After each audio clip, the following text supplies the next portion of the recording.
Well, this morning, Chuck's Big Adventure continues to explore Charleston, South Carolina. And Chuck, you visited one place that changed the course of American history forever, and we mean that quite literally. Yeah, right? it is a very moving place, Julia.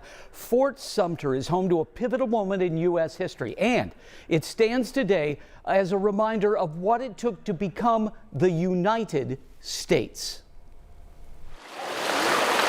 In Charleston Harbor, a 30-minute ferry ride takes visitors to a small island fort with a big place in history. I've always felt that the story of the United States cannot be told in full without hearing about Fort Sumter. Yes, sir, you are correct.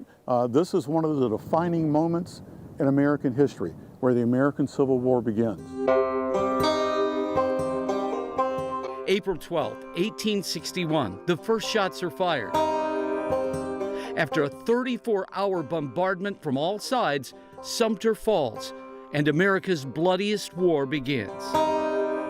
If you take all the American soldiers who died of all causes in the American Revolution, the War of 1812, the Mexican War, fighting with the Native Americans, the Spanish-American War, World War I, World War II in Korea, and add them all up, there's still more American soldiers who died in the Civil War than all those wars added together. Former historian Rick Hatcher has spent his life walking people through the fort's storied past. The walls would have had essentially 3 tiers of cannons. We only have the remains of some of the first tiers. There were living space inside for 650 officers and men. We don't have any of that here today. But the reminders of the battles fought here are all around. There are projectiles in the wall that came from cannons up to 5 miles away. There are fingerprints in the bricks. The bricks are all made on local plantations by enslaved people, and those fingerprints are a tool for us to remember a whole group of people that often we don't have anything left over from them. No family heirlooms, no written documents. In 1865, a liberated Fort Sumter was the site of a flag-raising ceremony to celebrate the Union victory.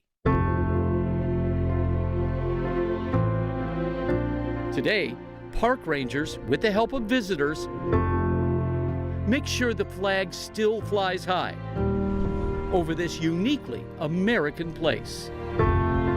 The Civil War begins here. The end of the Civil War results in the beginnings of freedom for over 4 million people. The history of this place continues to impact us today.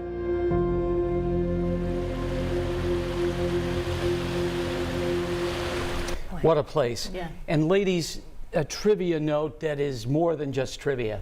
That flag-raising ceremony was ordered by Abraham Lincoln 4 years to the day after the fort was surrendered. He was going to come on down and go, but instead he went to the Ford Theater. Oh. So tomorrow Yeah. we're going hunting for fossils, and I'm going to take you on an awesome boat tour to look for prehistoric treasure. And we're going on a Gullah experience. I've got a great story about the culture that defines the South Carolina Low Country. And it's defined, ladies and gentlemen, by food. And we're going to eat a lot tomorrow, believe me. More online at WTHR.com/Chuck's Big Adventure. I hope you've enjoyed these pieces. And again, you can also see these on 13+. And we'll have some director's cuts coming up for you in a couple of weeks. Gave me chills like when you see the fingerprints on those handmade bricks. Right. Yeah. It is an amazing experience.